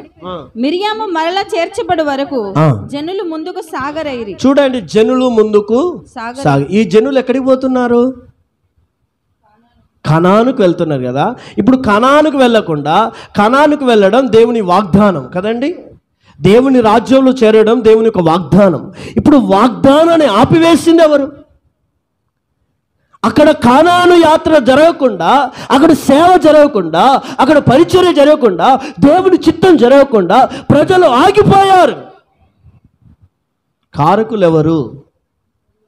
మిరియాము, అహరోను. సేవ జరగకుండా ఆపివేసింది ఎవరక్కడ? మిరియాము, అహరోనులు. వీళ్ళు చేసిన పాపం ఏంటిది? వీరు చేసిన తప్పిదం ఏంటిది? వీరు చేసిన ద్రోహం మీదకి చూడండి, దావీదు మీదకి ఉరియా తీర్పు తీర్చలేదు. ఉరియా నా భార్యను, నా కుటుంబాన్ని పాడు చేశాడని అతడు ఎలాంటిది కూడా దావీదు మీద ఎలాంటి కఠినమైన శిక్ష వేయలేదు, దేవుడు వేశాడు. ఇప్పుడు అహరోను, మిరియాం వీరు చేశారు, పాపం చేశారు. వీరు చేసిన పాపానికి, వీరు చేసిన దోషానికి వీరు ఏమి అనుభవించింది? చదవండి మాట. ఏమి అనుభవించినది? 10వ వచనం. మేఘమును ఆ ప్రత్యక్షపు గుడారము మీద నుండి ఎత్తబడెను. అప్పుడు మిరియాము హిమము వంటి తెల్లని కుష్టు గలదాయను. కుష్టు వ్యాధి వచ్చింది. మిరియాముకి ఏమొచ్చిందండి? ఇప్పుడు మిరియాం ఎవరండి బైబిల్లో? చెప్పండి, ఎవరని చెప్తారా? మిరియాము ఒక ప్రవక్తి కదండి. హల్లెలూయా. ఇప్పుడు ప్రవక్తి మీదకి ఏమొచ్చింది? కుష్టి వ్యాధి వచ్చింది. తన అన్నేమంటున్నాడు? నా చెల్లెకి కుష్టి వ్యాధి వచ్చిందా అని ప్రార్థన చేస్తున్నాడు. అంటే వీరిద్దరు కలిసి ఏం చేశారు? తప్పు చేశారు. కుష్టి వ్యాధి అంటే ఏంటిది? అంటువ్యాధి తెలుసండి. కుష్టి వ్యాధి అంటే ఏం తెలుసండి? ఎముకలను తినేస్తుంది. కుష్ఠవ్యాధి నాటికి షుగరు మనిషిని తినేసినట్లుగా కుష్ఠవ్యాధి కూడా మనిషిని తినేస్తుంది, మాంసాన్ని తినేస్తుంది. అందుకే కుష్ఠవ్యాధి కలిగిన వారు లోపల బట్టను చుట్టుకుంటారు, కాటన్ క్లాత్. ఆ కాటన్ క్లాత్ చుట్టుకున్న తర్వాత మళ్ళీ అది విప్పేటప్పుడు విప్పి ఏం చేస్తే తెలుసా అండి? కిరోసిన్ పెట్టి కాల్చేసేయాలి, లేకుంటే ఆ కుష్ఠవ్యాధి మరొకరికి అంటుకుంటుంది. భయంకరమైన రోగం ఇది శరీరంలో నుండి వచ్చిందా, లేకుంటే దేవుడు కలుగజేశాడా, సాతాను కలుగజేశాడా? ఎవరు కలుగజేశారు? అసలు రోగం ఎవరు కలుగజేశారు? దేవుడు. అది మాట. ఇప్పుడు దేవుడు ఆ వ్యక్తికి ఏం కలుగజేశాడు? రోగం, కుష్ఠవ్యాధి.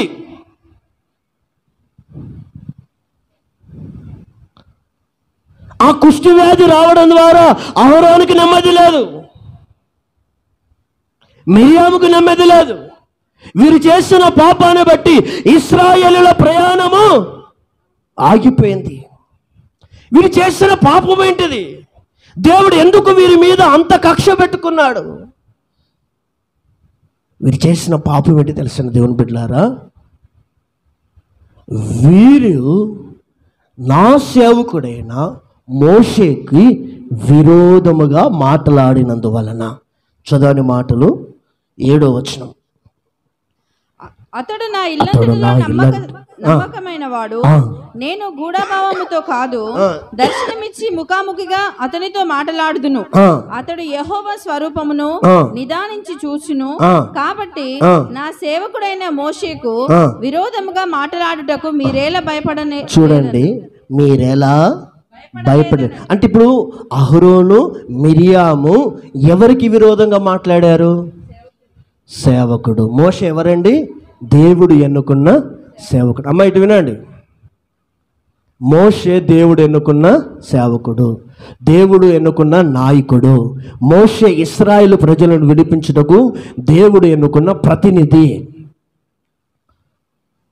మోషే ద్వారా దేవుడు అద్భుతాలు చేశాడు. మోషే మాటను దేవుడు స్థిరపరిచాడు. మోషే ఎవరండి? దేవుని బిడ్డారా, 40 పగలు 40 రాత్రులు దేవుని సన్నిధిలో గడిపి ధర్మశాస్త్రాన్ని సంపాదించి ఇశ్రాయేలును దేవుని మార్గాల్లో నడిపించిన దైవజనుడు. ఈ అహరోనుని యాజకునిగా అభిషేకించింది ఎవరు? మోషే. ఈ మిరియామును ప్రవక్తగా అభిషేకించింది ఎవరు? మోషే. ఇలాంటి ఒక దైవజనుడికి వీళ్ళు ఏం చేశారండి? వీళ్ళిద్దరు ఏం చేశారు చెప్పండి? విరోధముగా మాట్లాడారు. వీరిద్దరు ఎవరు? మోషేకి ఏమైనా బంధువులు అవుతారా?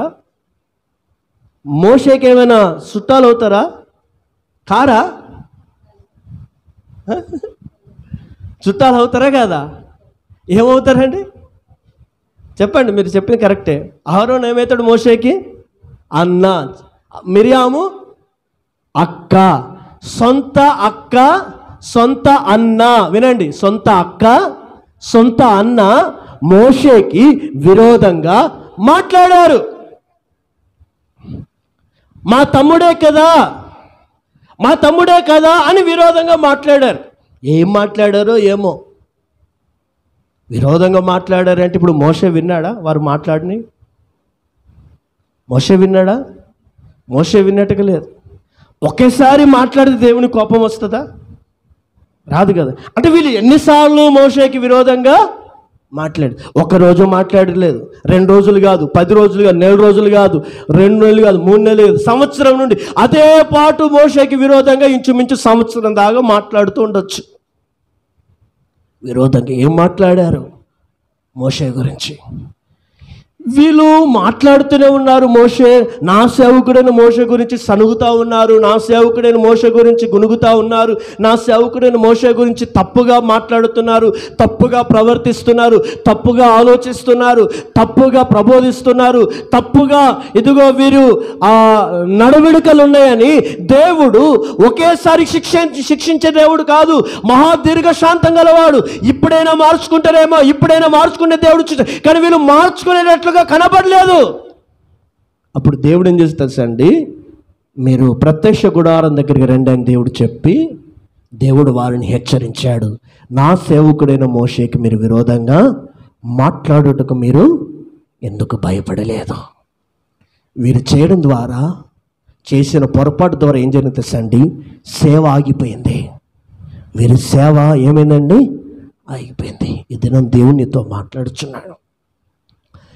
మోషే విరోధంగా మాట్లాడినందుకు మోషే అహరోను మిరియాను మీద తీర్పు తీర్చుకున్నాడా? దేవుడు తీర్పు తీర్చుకున్నాడా? చెప్పండి. దేవుడు తీర్పు తీర్చుకుంటాడు. ఈ దినం దేవుడు సన్నిధానంలో ఏం పాపం ఒప్పుకోవాలి తెలుసండి? దేవుని సన్నిధిలో నువ్వు సంఘానికి వచ్చి, నువ్వు మందిరానికి వస్తున్నావు, నువ్వు సహవాసానికి వచ్చి దైవజనుడికేమో, దైవ సేవకురాలకేమో, సంఘ సహవాసానికేమో నీ ద్వారా ఎక్కడైనా వారి గురించి నువ్వు విరోధంగా మాట్లాడితే, వినో, ఎక్కడైనా సేవకుల గురించి విరోధంగా మాట్లాడితే, విరోధంగా ప్రవర్తిస్తే, విరోధంగా తప్పుగా ఆలోచిస్తే ఇప్పుడే నువ్వు ఒప్పుకో. ఇప్పుడే నువ్వు శుద్ధీకరించుకో. ఆ పాపము నీ మీద రక్తబలిగా ఉండకూడదు. నీ దృష్టికి వాళ్ళు తప్పు చేశారు. తీర్పు తీర్చువాడు దేవుడే. ఆమేన్, హల్లెలూయా. హల్లెలూయా. ఈ దినమున అనేక కుటుంబాలలో దేవుని ఆశీర్వాదం, దేవుని దీవెన ఎందుకులే తెలుసండి, దైవ సేవకులకు విరోధంగా మాట్లాడడం ద్వారానే, దేవుని సేవ గురించి విరోధంగా మాట్లాడడం ద్వారానే, దైవ సేవకుల గురించి విరోధంగా తప్పిదంగా ఆలోచించడం ద్వారానే వారికి దేవుని ఆశీర్వాదం లేక శాపం వస్తుంది. శాపం. అందుకే గ్రహించండి, ఎవరైనా సేవకుల గురించి విరోధంగా మాట్లాడితే వాటిని ఖండించాలి, వాటిని ఎదిరించాలి, వాటిని గద్దించాలి. వాటిని ఏకీభవిస్తే దేని గురించి, సేవకులకు విరోధంగా మాట్లాడుతున్న మాటలకు నువ్వు ఏకీభవిస్తే ఆ పాపములో పాలు భాగిస్తున్నవయ్యి నువ్వు చేసిన ఆ పాపానికి, నువ్వు చేసిన దోషానికి నీ మీదకి, నీ ఇంటి మీదకి, నీ కుటుంబం మీదకి ఆ శాపంగా మారుతుంది.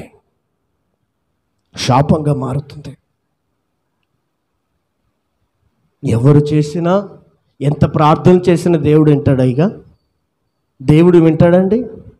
దేవుడు ఆ విజ్ఞాపన ఆలకిస్తాడండి? ఆటలు అనుకుంటున్నారా? అందుకే కుటుంబాలు నాశనం కాకుండా ఉండాలంటే వినండి, దేవుని సేవకు, దేవుని పరిచర్యకు, దేవుని సేవకుల గురించి విరోధంగా మాట్లాడిన వారి ఇంటితోనూ, మాట్లాడుచున్న వారితో సహవాసము, స్నేహం చేస్తే నీ జీవితం నాశనం అవుతుంది. వాస్తవంగా ఇప్పుడు దైవ సేవకులకు విరోధంగా మాట్లాడడం అంటే, దైవ సేవకుని దేవుడు దేంతో పోల్చాడు బైబిల్లో తెలుసా? ఎవరైనా చెప్పగలుగుతారా? దేంతో పోల్చాడు దైవ సేవకుని? ఒక తండ్రితో పోల్చాడట. హల్లెలూయా. కొరింథీ సంఘంలో రాయబడింది, ఉపదేశకులు అనేకులు కానీ తండ్రి అంటే దైవ సేవకుడు ఎవరు? ఒక తండ్రి. ఇప్పుడు నీ ఇంటిలో నీ తండ్రికి నువ్వు విరోధంగా మాట్లాడతావా? నీ తండ్రి నువ్వు తిడతావా? నీ తండ్రి గురించి నువ్వు తప్పుగా మాట్లాడతావా? నీ తండ్రి ఒకరు తప్పు చేసినా నువ్వు ఆలోచింతంగా మాట్లాడతావా? నీ తండ్రి గురించి ఎవరైనా తప్పుగా మాట్లాడితే దాన్ని గద్దించావా? దాన్ని ఎదిరించావా? ఒక దైవ సేవకుడు కూడా, ఒక దైవ సేవకురాలు కూడా ఒక ఆత్మీయ తండ్రి, ఒక ఆత్మీయ తల్లి అయి ఉన్నారు.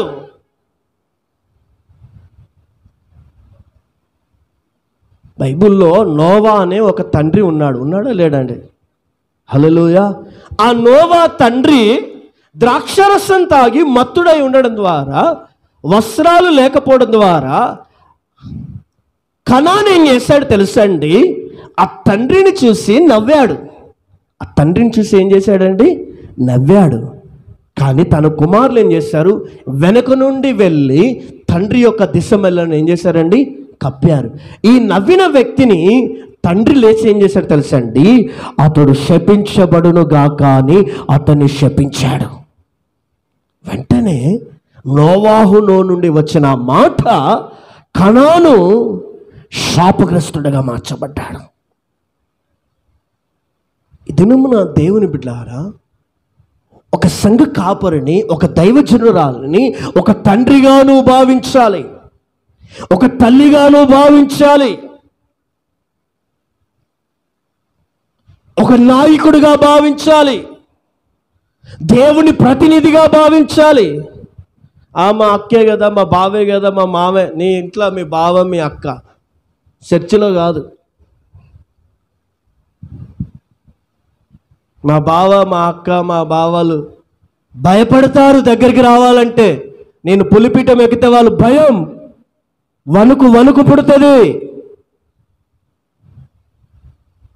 భయపడి అయితే ఎప్పుడో ఈ తట్టపుట్ట చదువుకొని వెళ్ళిపోయేవాళ్ళం. భయం అంటే దైవజనుడి యొక్క విలువను ఎరగని వారిగా ఉండడం ద్వారా ఆ ఇంటి మీదకి కుష్టి వస్తుంది, ఆ ఇంటి మీదకి శాపం వస్తుంది, ఆ ఇంటి మీదకి సమస్యలు కొని తెస్తాయి. ఒక మాట చెప్పన్నా, దైవజనుడి యొక్క విలువను ఎరిగిన వారి కుటుంబాల మీదకి ఆకాశ వాకిలు విప్పబడతాయి. ఆమేన్. హల్లెలూయా.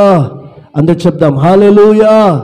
నీ ఇంటికి సేవకుడు వచ్చాడు అనుకో, నువ్వు సేవకునిగానే ప్రేమించాలి. నువ్వు సేవకుడు వచ్చాను అనుకో, నీ సేవకుడిగానే అతనికి అభినందనలు చేయాలి, సేవకుడిగానే ఆతిథ్యం ఇవ్వాలి, సేవకుడిగానే గౌరవించాలి, సేవకుడిగానే కానుక పెట్టాలి, సేవకుడిగానే నువ్వు భయపడాలి. భయపడాలి భయపడాలి అప్పుడు దేవుడు నిన్ను ఆశీర్వదిస్తాడు. దైవ సేవకుడు ఇవ్వవలసిన విలువ ఆ స్థలంలో నీవు ఇవ్వాలి. నీ ఇంట్లో ఏ కార్యక్రమం జరిగింది? పెళ్ళి జరుగుతుందా? పేరంటాలు జరుగుతున్నాయా? డెడికేషన్ జరుగుతున్నాయా? శారీ ఫంక్షన్ జరుగుతున్నాయా? డెడికేషన్ జరుగుతున్నాయి. అది ఏదైనా నీ దైవ చేతుల మీద నుండి ఆ కార్యాలు జరిగితే నీకు ఆశీర్వాదం. నీ దైవ సేవకుని తీసి పక్కన పెట్టింది అనుకోండి, దేవుడికి నిన్ను పక్కన పెట్టేస్తాడు.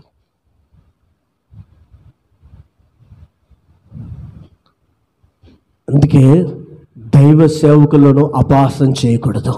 ఆమేన్. దైవ సేవకులను పరిహాసము చేయకూడదు. అది ఎవరైనా సరే బైబిల్లో దైవజనుని పరిహాసం చేశారట. చదవండి మాట. 2 రాజుల గ్రంథం 2వ అధ్యాయం 23-24 వచనాలు.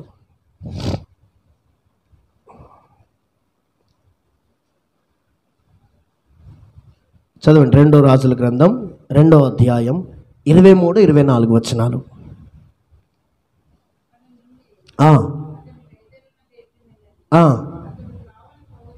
అతడు త్రోవన పోవచ్చుండగా బాలురులు పట్టణం నుండి వచ్చి, చూడండి, దైవజనుడు ప్రవక్త ఎలీషాని బోడివాడా ఎక్కిపొమ్మని అతనిని అపహాసము చెయ్యగా, చదవండి,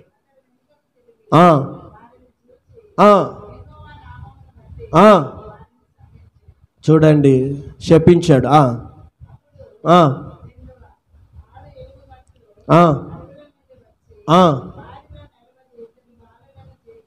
చాలండి. వీళ్ళు ఏం చేశారు? దైవజనుణ్ణి వీళ్ళిద్దరు బాలురు ఏం చేశారు? అపహాసం చేశారు. ఎవరిని? దైవజనుని అపహాసం చేశారు. దైవజనుడి ఆకారాన్ని చూసి, వినండి, దైవజనుడి ఆకారాన్ని చూసి, అతని శరీరాన్ని చూసి, ఇదిగో ఆ సేవకుడు, ఇప్పుడు ఆయన సేవకుడు అనుకోండి, ఆయన ఆకారాన్ని చూసి, ఆయన రూపాన్ని చూసి ప్రవక్త ఎలీషాతో అంటున్నారు, ఈ ఇద్దరు బార్లు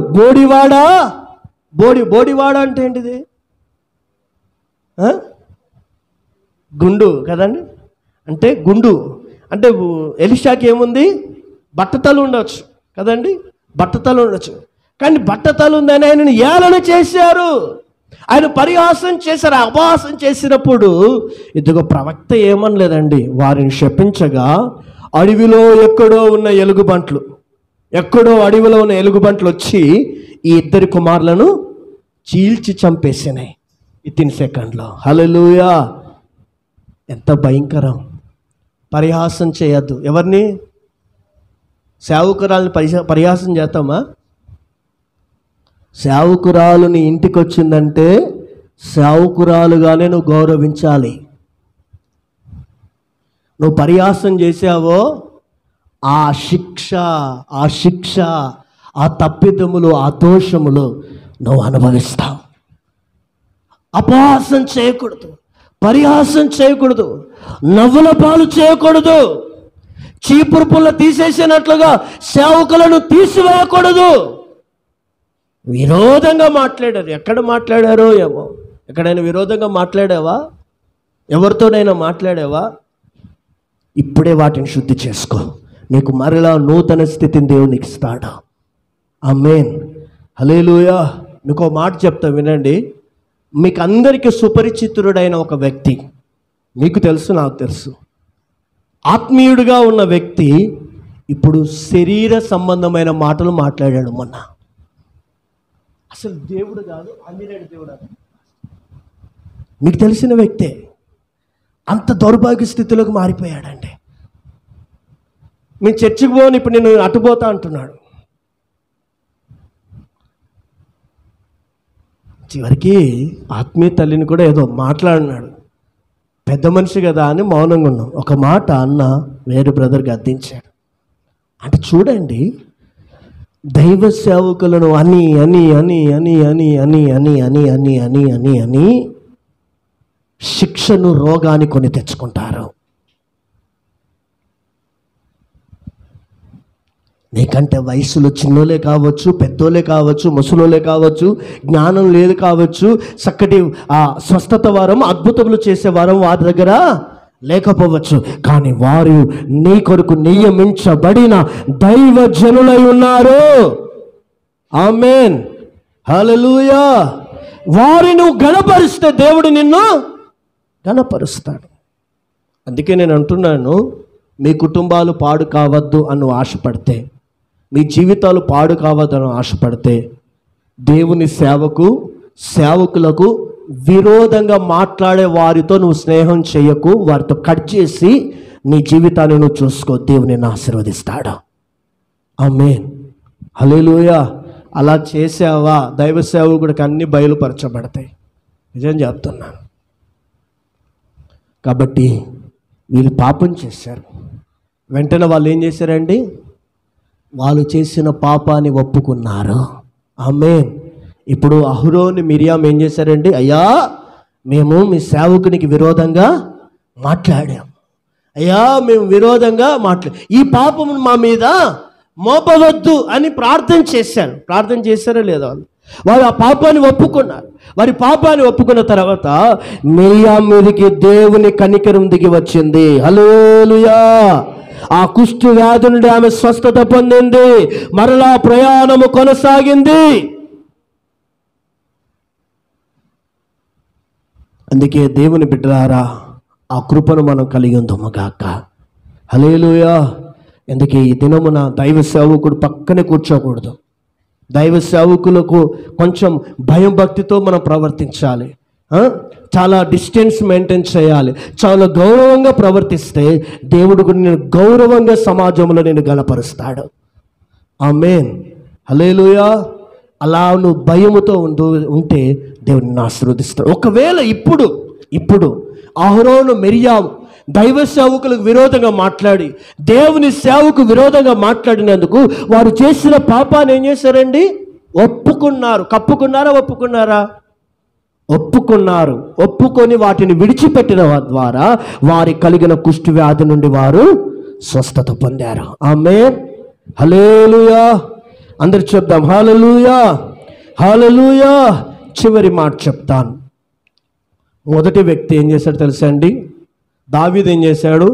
నీతిమంతుని కుటుంబానికి విరోధంగా పాపం చేశాడు. రెండోది అహరోను, మిరియాము దైవ సేవకులకు విరోధంగా పాపం చేశారు. మూడో వ్యక్తి దేవుడు తనకిచ్చిన ఆత్మీయ జీవితానికి, దేవుడు తనకిచ్చిన అభిషేకానికి విరోధంగా పాపం చేశాడు. అతని పేరు శాంసోన్. శాంసోన్ని దేవుడు ఎన్నుకున్నాడు. శాంసోను ఫిలిస్తీన్ల చేతుల నుండి రక్షించుటకు దేవుడు ఎన్నుకున్న న్యాయాధిపతి. దేవుడు అతనికి అభిషేకం ఇచ్చాడు. దేవుడు అతనికి బలాన్ని ఇచ్చాడు. దేవుని ఆత్మ అతని మీద ఎల్లప్పుడూ ఏమేదండి? అల్లాడుతూ ఉండేది. సంసోను ఒక దవడ ఎముకతో 1000 మంది ఫిలిస్తీన్లను చంపాడు. అలాంటి గొప్ప ఆత్మ బలాన్ని కలిగిన వ్యక్తి, 300 నక్కలను దొరకబట్టిన గొప్ప వ్యక్తి, దేవుని ఆత్మ చేత నింపబడి సింహముని మేకపిల్లను చీల్చినట్లుగా చీల్చిన మహాబలశాలి ఆత్మీయుడండి. ఈ ఆత్మీయుడు దేవుడిచ్చిన బలాన్ని, దేవుడిచ్చిన శక్తిని, దేవుడిచ్చిన అభిషేకాన్ని కోల్పోయాడు. కారణం ఏంటిది? దేవుడు ఒకసారి అభిషేకం ఇస్తే తీసుకుంటాడా? దేవుడు కృపావారాలు ఇస్తే మళ్ళీ తీసుకుంటాడా? తీసుకోడు. నువ్వెంత పాపం చేసినా దేవుడు తీసుకోడండి. నువ్వు మారుతావని దేవుడు చూస్తాడు. కానీ ఆ పాపంలో పరిపూర్ణుడవైపోతే ఆ అభిషేకం నిన్ను విడిచి వెళ్ళిపోతుంది. బైబిల్లో రాయబడింది, సంసోనుని దేవుని ఆత్మ విడిచిన సంగతి తను ఎరగకయే ఉండెను. అతడు పొందిన అభిషేకం అతన్ని విడిచి వెళ్ళడం అతనికి తెలియలేదు. కారణం ఒకటే, ఏంటి తెలుసా అండి? అతడు ఫిలిస్తీయులతో స్నేహం చేయడం ద్వారా. ఎవరితోటండి? చదవని ఆ మాటలు ఒకసారి. న్యాయాధిపతుల గ్రంథం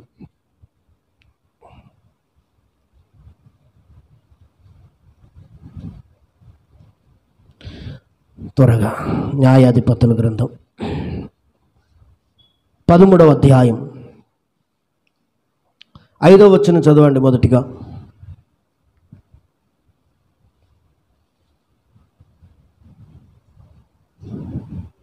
త్వరగా.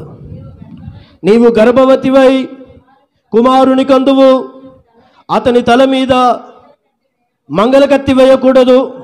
ఆ బిడ్డ గర్భం పుట్టినది మొదలుకొని దేవునికి నాజీరు చేయబడిన వాడై ఫిలిస్తీన్ల చేతి నుండి ఇశ్రాయేలును రక్షింప మొదలు పెట్టనని ఆమెతో చెప్పాను. చూడండి, ఇతడు ఇశ్రాయేలును రక్షించే ఒక న్యాయాధిపతిగా దేవుడు ఎన్నుకొని దేవుడు అతడు అభిషేకించాడు. ఆ అభిషేకం కోల్పోవడం గల కారణం ఏంటి తెలుసండి? 14వ వచనం మొదటి వచనం. సంసోను తిమ్నాతునకు వెళ్ళి తిమ్నాతులో ఫిలిస్తీయుల కుమార్తెలలో ఒకతిని చూచాను. చాలండి. ఇతడు పడిపోవడం గల కారణం ఏంటి తెలుసండి? ఫిలిస్తీయులతో స్నేహం చేయడం ద్వారా. ఫిలిస్తీయులు అంటే ఎవరు? సున్నతి లేనివారు ఫిలిస్తీయులు. సున్నతి అంటే ఏంటి తెలుసండి? రక్షణ అనుభవము లేనివారు. అంటే రక్షణ అనుభవం లేని వారితో ఇతడు స్నేహం చేశాడు. అంటే రక్షణ అనుభవం లేని వారు అంటే అర్థం ఏంటిది? లోకస్తులు, దేవుని ఎరగని వారు, పాపులు, శాపగ్రస్తమైన లోకములు చేస్తున్న అల్పకాల పాప భోగములను అనుభవించుచున్న వారితో స్నేహం చేయడం ద్వారా ఇతడు కలిగిన అభిషేకాన్ని, ఇతడు కలిగిన బలాన్ని, ఇతడు కలిగిన మహిమను, ఇతడు కలిగిన కృపావరాల్ని, ఇతడు కలిగిన ప్రతిష్టతను సంసోను కోల్పోయాడు. ఇతడు చేసిన పాపం ఏంటి తెలుసండి? తల్లిదండ్రులు వచ్చారు, అయ్యా నువ్వు ఆత్మీయుడవయ్యా, నువ్వు దేవుని కొరకు ఎన్నుకున్న వ్యక్తివయ్యా, నువ్వు ఇలా పాపము చేయకూడదయ్యా అని అతనికి చెప్పినా కూడా ఇతడు విన్నాడండి? ఇతడు వినలేదు.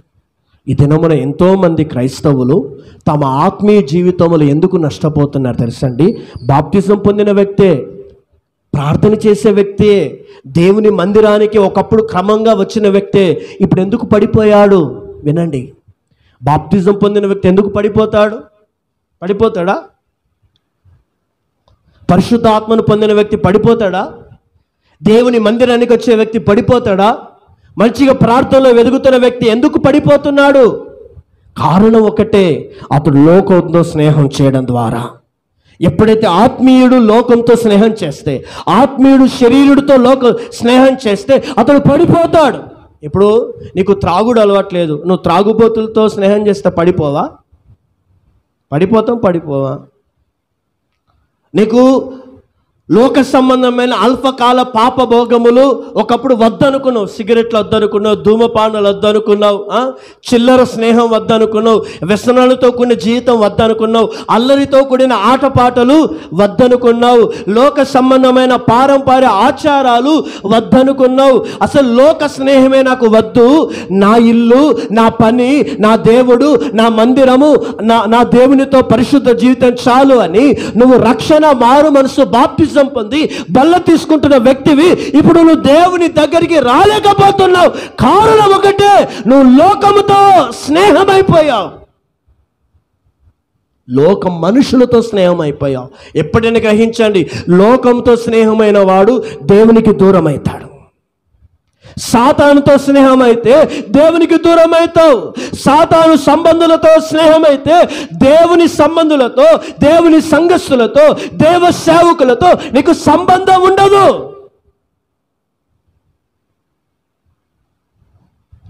లోక సంబంధమైన వార్తలు వినడానికి ఇష్టపడితే దైవ సంబంధమైన దేవుని సువార్త వినడానికి నువ్వు ఇష్టపడవు. అందుకే ఆత్మీయుడు ఎందుకు పడిపోతాడండి? సంసోను ఎందుకు పడిపోయాడు? బలవంతుడే కదా. ఎందుకు బలహీనుడైపోయాడు? లోక స్నేహం, సున్నతి లేని వారితో చేయించిన స్నేహము ఇతని పాడు చేసింది. ఒకసారి ఆలోచించండి. సంసోను దగ్గరికి ఫిలిస్తీన్లు వచ్చారా? ఫిలిస్తీన్ల దగ్గరికి సంసోను వెళ్ళాడా? చెప్పండి. సంసోన్ దగ్గరికి ఫిలిస్తీన్లు వచ్చారా? ఫిలిస్తీన్లు సంసోన్ దగ్గరికి వెళ్ళాడా? చెప్పండి. సంసోను ఫిలిస్తీన్ల దగ్గరికి వెళ్ళి, కానీ ఫిలిస్తీన్లు సంసోన్ దగ్గరికి వచ్చాడా? రాలేదు. అంటే నువ్వు అగ్నివైతే, నువ్వు అగ్గిలాగా జీవిస్తే నీ దగ్గరికి చెత్త వస్తుందా? చెత్త వస్తుందా? ఇప్పుడు నీ దగ్గర చెత్త వస్తుందంటే నువ్వు ఏమై ఉన్నావు? నువ్వు బూడిదైనావు. ఏమైనావు? నువ్వు బూడిదైనావు. ఇప్పుడు బూడిద దగ్గరకు వస్తా, అగ్ని దగ్గరికి వస్తుందా? అంటే ఈ దినమున క్రైస్తవులు ఎలా మారేటండి? లోకస్తుల దగ్గరికి క్రైస్తవుడు పోతున్నాడు, క్రైస్తవుల దగ్గరికి లోకస్తుడు వస్తలేడు. తాగుబోతాడు దగ్గరికి ఈట పోతున్నాడు, కానీ తాగుబోతాడు వీళ్ళ ఇంటికి వస్తలేరు. అమ్మో, వీళ్ళు దేవుని బిడ్డలు, వీళ్ళు క్రైస్తవులు, వీళ్ళ ఇళ్ళకి మేము ఎలాంటి పని. కానీ ఈయనకు బుద్ధి ఉందా? ఈయన జ్ఞానం ఉందా? ఈయన లోకస్తులతో స్నేహం అవుతున్నాడు, లోక కార్యాలతో స్నేహం అవుతున్నాడు, లోక పద్ధతిలో స్నేహం అయిపోయి ఇతడు కలిగిన ఆత్మీయతను, ఇతడు కలిగిన అభిషేకాన్ని, ఇతడు కలిగిన మహిమను కోల్పోతున్నారు. ఎప్పుడో రక్షించబడ్డారండి కుటుంబాలు. ఎప్పుడు రక్షించబడ్డ? మా తాత క్రైస్తవుడు అండి, మా నాయన సంఘంలో సంఘ పెద్ద అండి. మరి ఇప్పుడు నువ్వు, మీ నాన్న సంఘంలో ఉన్నాడు, మీ తాత సంఘంలో, నువ్వెక్కడున్నావు? సంఘం బయట ఉండవా? ఇదేనా ఆత్మీయత? చెట్టు పేరు చెప్పి కాయలు అమ్ముకునే బతుకు వద్దు మనకి. నీవు ఈ తరములో ఒక నోవాహు వలె ఉండువుగాక. నీవు ఈ తరములో నీ కుటుంబానికి దీవెనకరంగా ఉండు. ఇప్పుడే నీ కుటుంబంలో ఆ పాడు పని ఉండినట్లయితే ఫిలిస్తీన్లతో స్నేహం కట్ చేయి. నీ ఆత్మీయ జీవితానికి, నీ పరిశుద్ధ జీవితానికి, నీ మందిరానికి, నీ దేవునికి సహవాసానికి దూరము చేయుచున్న ప్రతి ఫిలిస్తీనీ అనుభవం నీకు దూరమైపోవాలి. దాని విషయంలో పశ్చాత్తపడు, పరిశుద్ధపరచుకుంటే దేవుడు నీకు మరలా మొదటి ఆత్మీయ స్థితి ఇస్తాడు, మొదటి ప్రార్థన స్థితి ఇస్తాడు, మొదటి అభిషేకాన్ని దేవుడు ఎక్కిస్తాడు. ఆమేన్, హల్లెలూయా. డబ్బే ముఖ్యమంటే లోకములో డబ్బు గలవారు గొప్పవారు ఉన్నారండి. డబ్బు ముఖ్యం కాదండి, పేరు ముఖ్యం కాదండి, ఘనత ముఖ్యం కాదండి, దేవుడు ముఖ్యం. ఆమేన్, హల్లెలూయా. ఎప్పుడు ఒక మాట చెప్తా వినండి. లోకములో ప్రతిదానికి ఆప్షన్ ఉంది, కానీ దేవునికి ఆప్షన్ లేదు. దేవుడు నువ్వు వద్దనుకుంటే ఇంకో దేవుడు ఉన్నాడా? నీకు లేడు. నీవు నాకు ఈ వ్యక్తి వద్దు అనుకుంటే దేవునికి ఇంకొకరు ఉన్నారా లేరా? హల్లెలూయా. ఇప్పుడు నేను ఈ దేవుడు అనుకుంటే ఇతను నాకు వద్దు అనుకుంటే ఆ ప్లేస్లో దేవునికి ఇంకొకరు ఉన్నారు. కానీ దేవుడు నాకు వద్దు అనుకుంటే ఈ చాలిన దేవుడు, మంచి దేవుడు మరలా నీకు లేడు. దయచేసి దేవుని వదిలిపెట్టకు, దేవుని మందిరాన్ని వదిలిపెట్టకు, ఆరాధన వదిలిపెట్టు. చేసిన పాపాన్ని బట్టి ఆ లోకస్తులతో కలియడం ద్వారా, ఫిలిస్తీన్లతో కలవడం ద్వారా సంసోను ఏం కోల్పోయాడండి? అభిషేకాన్ని కోల్పోయాడు, ప్రతిష్టతను కోల్పోయాడు, 2 కండ్లను కోల్పోయాడు. వారి ఇళ్ళల్లో ఏం చేస్తున్నాడు?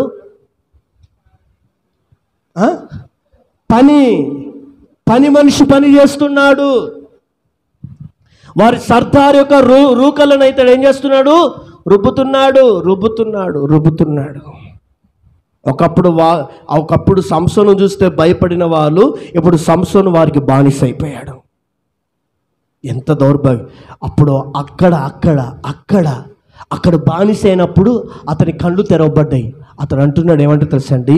ప్రభువా, ఒక్కసారి నన్ను జ్ఞాపకం చేసుకో, నేను చేసిన పాపములు ఒక్కసారి క్షమించు. హల్లెలూయా. ఒకవేళ నువ్వు సంసోను వలె లోకంలో కలిసిపోతే, లోక కార్యాలు కలిసిపోతే, అభిషేకం కోల్పోతే దేవునికి ఒక అవకాశం ఇస్తున్నాడు. మరలా నువ్వు దేవుని దగ్గరికి వచ్చి సంసోను వలె నువ్వు చేసిన పాపాన్ని ఒప్పుకొని, సంసోను వలె నువ్వు చేసిన దోషాలను ఒప్పుకొని, నువ్వు శుద్ధీకరించుకొని పరిశుద్ధపరుచుకొని పశ్చాత్తాపపడి మరలా నువ్వు దేవుని దగ్గరికి వస్తే నువ్వు పోగొట్టుకున్న అభిషేకము, ప్రార్థన, ఆత్మీయత, దేవుని ఆశీర్వాదాలు దేవుడు మరలా నీకు అనుగ్రహిస్తాడు. ఆమేన్, హల్లెలూయా.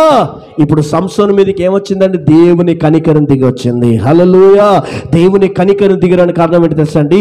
అతడు చేసిన ప్రతి పాపమును దేవుని ఎదుట ఏం చేశాడండి? ఒప్పుకున్నాడు. అందుకే సంసోను పేరు పరిశుద్ధుల పట్టికలో దేవుడు రాశాడు. ఇతని పేరు ఎక్కడ రాయబడాలండి? జీవ గ్రంథంలో రాయబడాలి. గొర్రెపిల్ల జీవ గ్రంథంలో రాయబడాలంటే నీ పాపములను ఒప్పుకో.